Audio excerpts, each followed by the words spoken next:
Whew. My goodness. Whew. That is cold. Hello everyone. Whew. Very windy out today. So, you joined me for kind of another surprise episode. I ended up having a surprise day off work, I guess, because this happened. Yeah, so that's the landlord's going to take care of that in the next couple of days, so I've got some time off. So, let's bring the car in. We'll talk about what we're going to do today.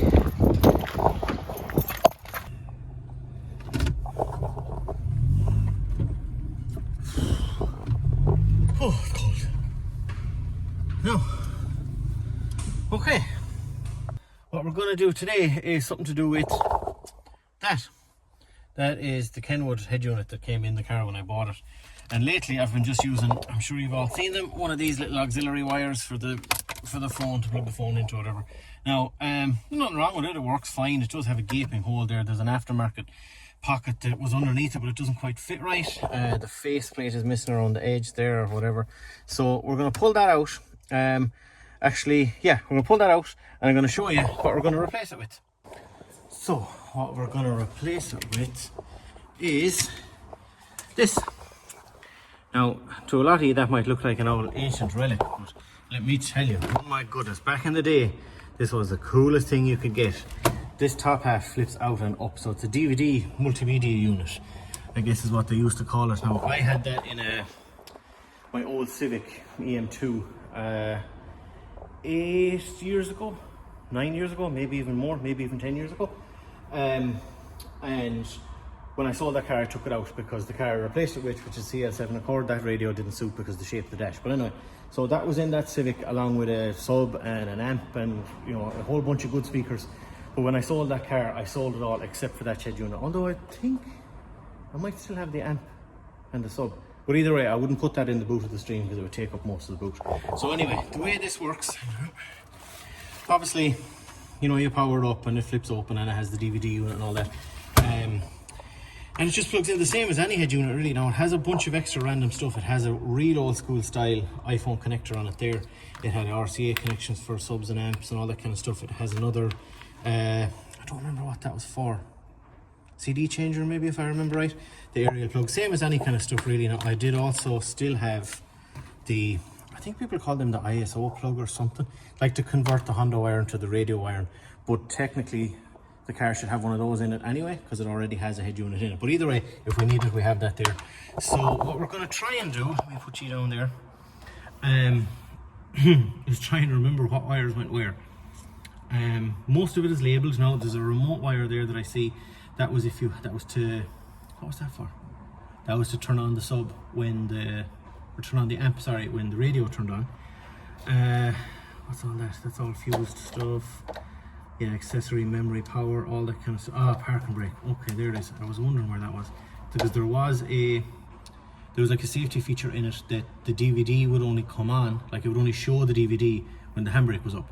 But all you need to do is just put that to an earth. So from the looks of it here, I just have it wired to the earth from the connections itself. So that should still work, although the tape has fallen off it and has just fallen off it. So we'll re-shrink and tidy up all of that. We'll disconnect whatever's not needed.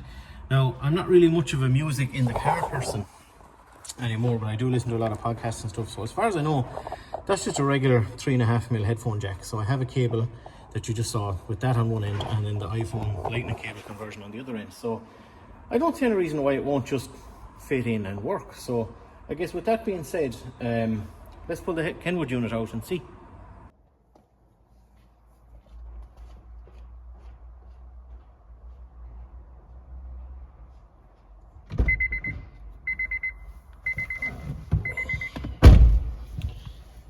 Right, okay, now you probably don't have the best view there, but I guess it's kind of all we can do for now, even though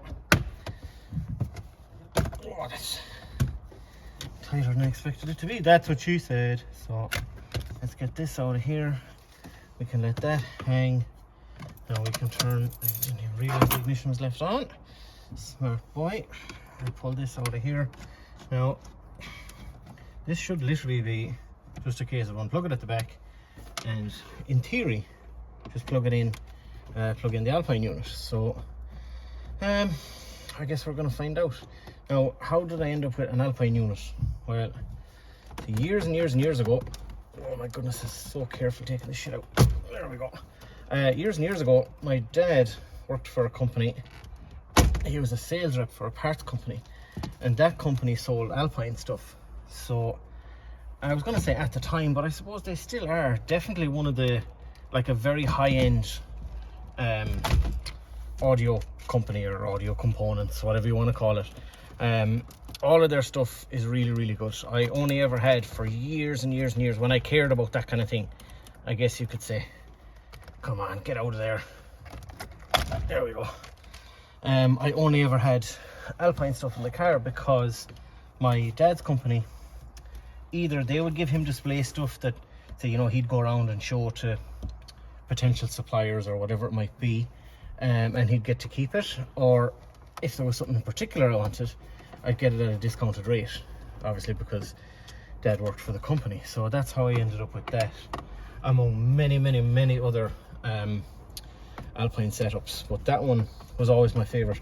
Not that I ever watched DVDs or anything on it, like, but it was just cool to have, I suppose. Like, you got to remember, this is back in the day when that kind of stuff was wildly expensive, but also super cool to have, because, you know, you had a show car with screens in it, or you had this or that or whatever. Okay, that is a double din unit that doesn't fit properly. Okay, oh, it's all, yeah, no wonder the thing is all over the place and the plug doesn't fit. Okay, so, but yeah, that's how I ended up with that radio, essentially because the company my dad worked for sold that stuff and I got it cheap. And I got that one in particular because it was cool.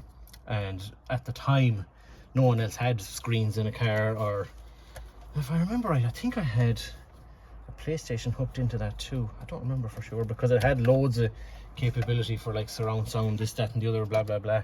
So it was definitely something cool to have. Right, what are we doing here? Yeah, that all looks pretty standard, so I think this is just going to plug in and fit. Alright, let's go grab this other unit and see if it just turns on. Okay, we're back. Sorry, I got delayed there. So let's see, that one should just plug into, yes, okay, so we probably are going to need this. Again, apologies that you're not really looking at anything. This is probably the same as that one. Well, let's just try this and see, does it come to life? And if it does, I'll move you around and show you how it works, and we'll figure out the rest from there. I don't remember which is which one was, I don't know, let's go with relatively same color wires to relatively same color wires. See what happens. It'll either work or it won't, I guess. Right, let's see. Let's get the keys. Can you guys see there? Maybe. Does it come to life? It does. Yeah.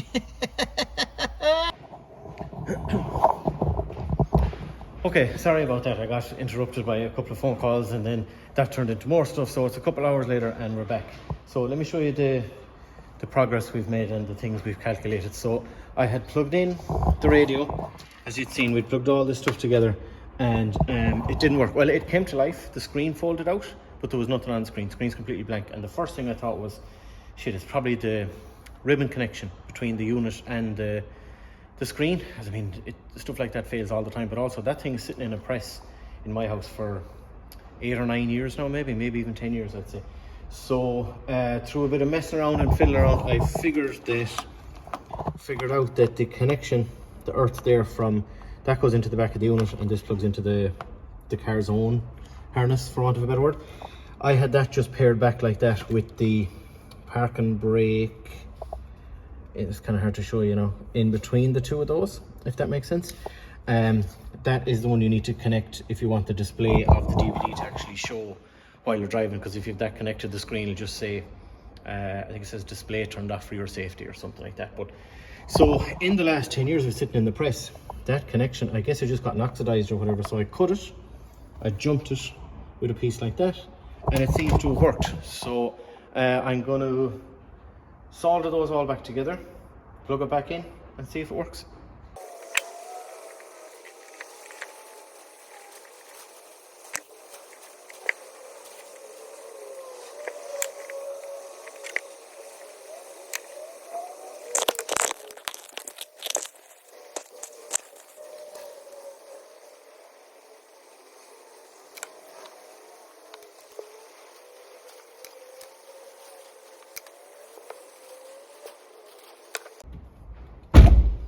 Okay, we're back again. Now I'm not even going to show you my soldering skills because they're terrible. So I have all this stuff plugged in. I think that in theory now this should work. It should come to life and it should just work. I don't know if there's any radio stations saved in it or anything like that. I have no idea. I don't know if there might be a CD or a DVD in it. I have no idea. So let's just plug it in and see what happens, I guess. So I'll try and kind of sort of tidily put some of this stuff away. We might just rest it there on the gear stick and see. Okay, let's see what happens. Come on, just work.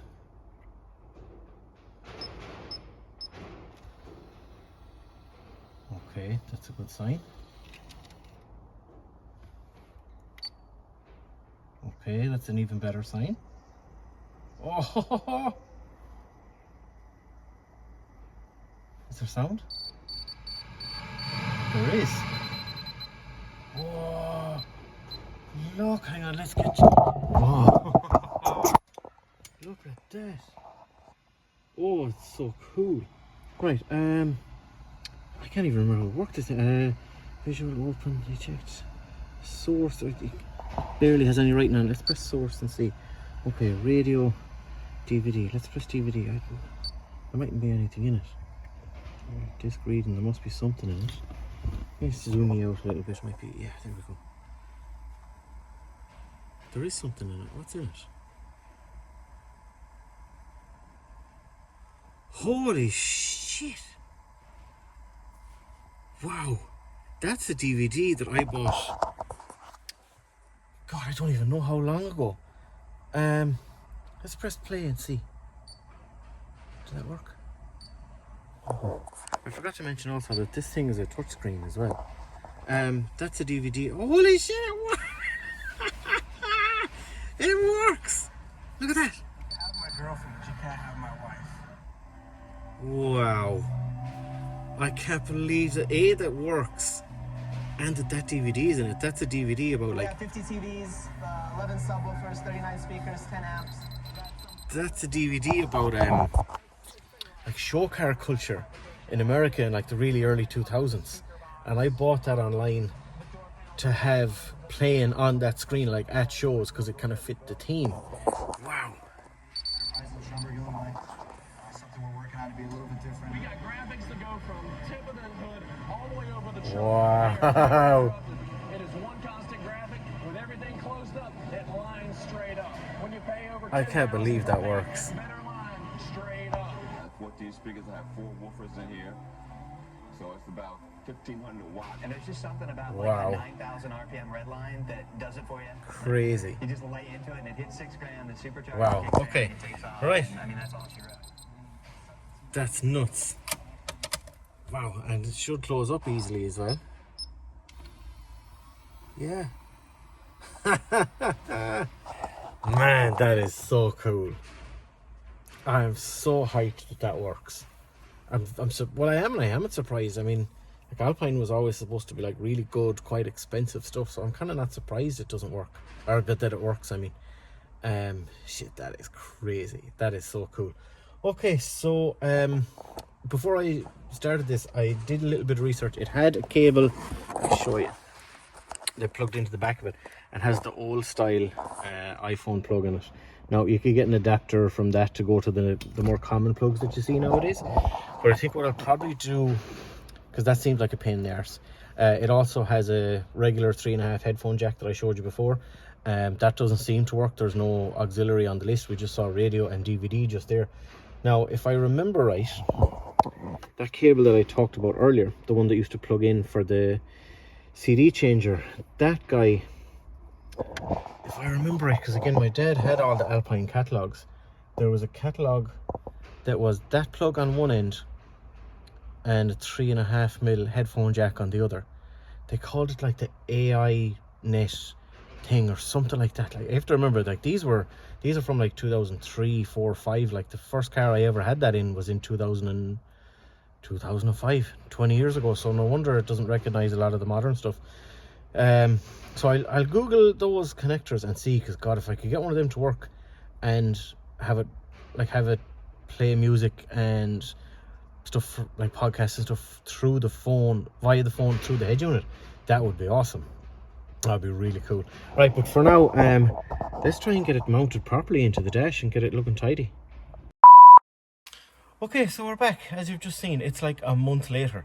I ended up getting a nasty migraine that evening, and when I get a migraine, it affects my eyes, and I couldn't see for like almost a day and a half, so I was out of commission. And now Christmas has come, so we've been super busy, but we're finally back at the project. So last thing we spoke about, I was going to try and kind of, well, it's fitting into the dash pretty nice, and I was going to try and make like a little block off plate there, but I've just been looking around the shed and I don't really have anything that suits. I was hoping I'd have like a very thin plastic or something like that, but I've nothing really at the moment that suits. So what I think I'll do another day is just cut like a little piece of steel, those dimensions, and just double-sided tape it onto what's there. It's not a priority for the moment. So in the meantime, while I've been waiting on other things, I have ordered, I did a bit of research, and I have ordered, let me zoom in so you'll be able to see it a bit better. I have ordered this cable, which is your 3.5mm headphone jack one end, and like I said, I mentioned earlier in the video, that's what they call the Alpine AI net connection, and it should go into the into the CD changer port there, and it should be recognized by the head unit as an external source and play the music through that. So I also have my little adapter there that will plug in there and go in the backside of my phone. So I'm hopeful. I don't expect it to work, because you have to remember, again, this is an almost 25-year-old head unit, and it's kind of new technology to a degree, so it mightn't really mate up to the new inputs or something. I don't know if that makes sense. So I'm hopeful it'll work, but I doubt it will. So let's find out. Okay, now it has just occurred to me that obviously I'm not going to be able to plug my phone in and try any music if I'm recording using my phone. So we've got my little Bluetooth speaker here that I usually have in the shed. We'll turn that on for a second. Hang on out. It should work. Okay. Play by TF card. Okay, let's keep you paused there now because of copyright. Let's close the door. We're going to do everything we can now to get this to work. So let's let the radio come to life. And let's plug this in. Maybe it's this way. Okay, plug fits at least anyway. Now, this was a cheapy cable off of Amazon, so I'm not super hopeful, as I said. So let's plug it in here. So MUX mode. yeah, there you go. Are you playing? I guess so. Yeah, I guess it is. Right, so hang on a minute. Let's tweak you guys around here. Now, right, external.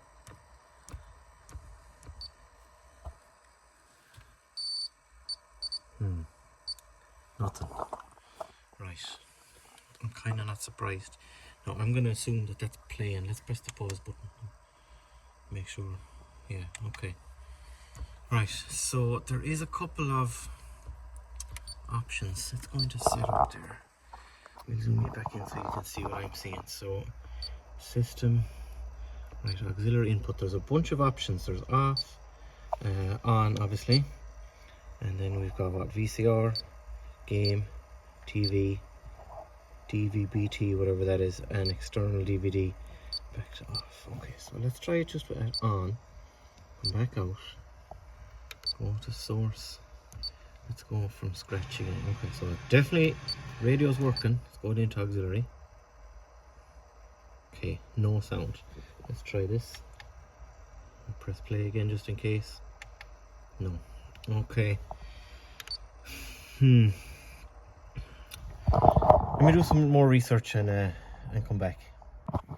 Okay, back again another week later because we've been waiting on stuff. This is now those few weird days in between Christmas and New Year's. So happy Christmas.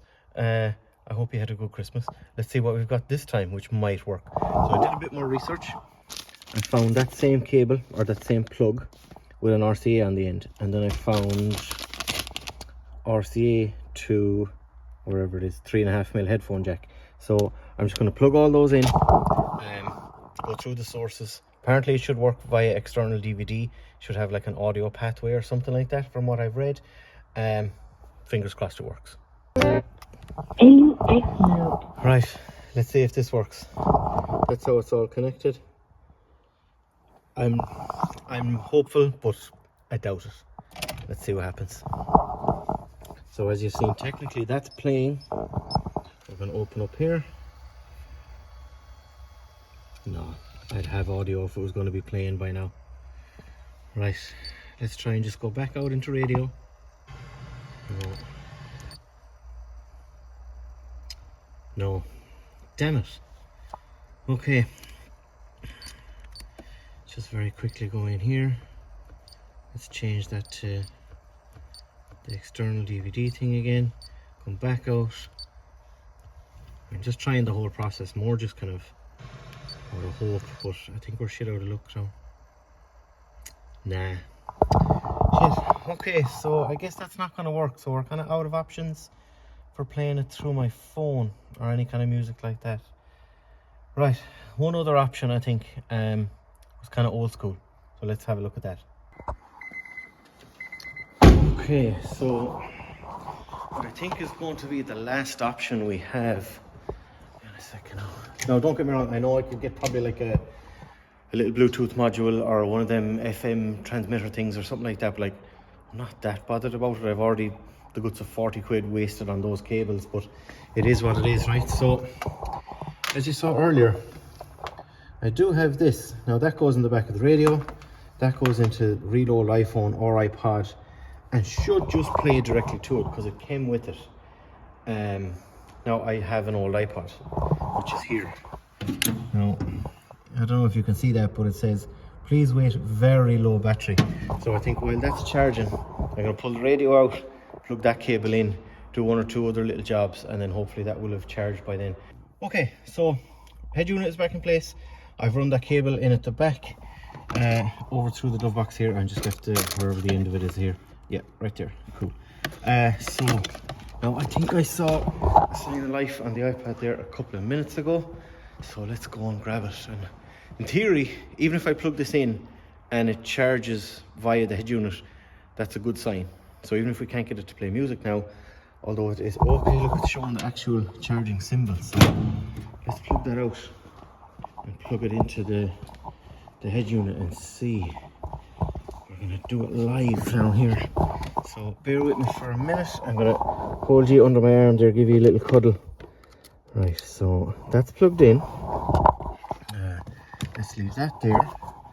Let's turn on the key and let's see what happens. So we're open and it showed a tick. Oh look, it shows Alpine on the screen. I think this is gonna work. I think it's gonna work. I think it's gonna work. Now we'll probably have to go into an external menu. I don't remember if it does it automatically or not. Or okay, that's still a good sign. That's cool the way it shows Alpine on the screen there. Right. Volume. We should have it on the. Oh, we do. Is this gonna work? Oh, listen! Oh my god, it's working! I'm probably gonna get copyrighted for this. Hang on. Oh, it'll be worth it just for a second.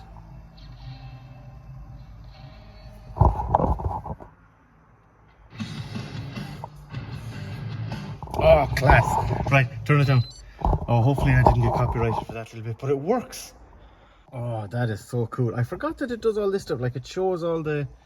Oh yeah, it's paused because the copyright, in case I get copyrighted. It shows all the... Oh, that's so cool. So I don't remember how... I'll have to figure all this out when I don't remember if you can control it off the iPod or off the screen or both or what. I can't remember, but I know it definitely works off the screen. Yeah, so, oh, that's so cool that it works. I'm so pleased. Right, let's try a CD and see if it works. What have we got? That's a DVD. What have we got there? That's a CD. Let's try that and just see what happens. So again, I'm not going to do much because I might get copyrighted for some of these, but I just want to make sure that it all works. I know the DVD sound or DVD player works. Does the regular CD player work? Which it should do. Yep, cool. Score. And we got all the text and everything. Brilliant. Oh, that is so cool that all that works. Brilliant. I'm super, super happy with that. Right, let's tidy up all of this stuff.